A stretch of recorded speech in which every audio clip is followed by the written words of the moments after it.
Okay guys, so the time has come to jump in this bin full of cold, icy water. Now as much as I'm absolutely dreading this, I'm also looking forward to it because I know after spending 3 to 5 minutes of this thing, I'm going to feel absolutely amazing. Now a lot of people use cold immersion therapy to help with muscle recovery. But what a lot of studies have shown is this doesn't actually help with muscle recovery that much, okay? So what you're better off doing is active recovery, okay? So this means probably hitting the bike 5 to 10 minutes after your workout, or even hitting the treadmill 5 to 10 minutes, okay?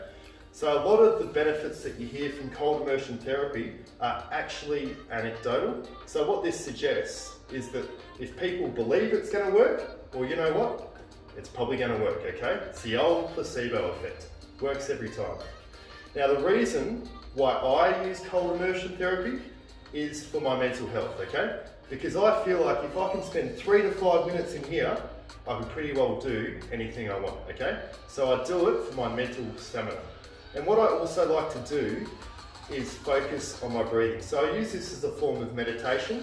And what I like to do is I breathe in for about 3 to 5 seconds. I hold for a couple of seconds. I feel my stomach inflate, and then I breathe out. And I breathe out for about 7 seconds, okay? So I repeatedly use this method. So what that does is it puts the attention more on the breathing and less about how freaking cold this water is, okay? Anyway guys, it's time to take the plunge. Wish me luck.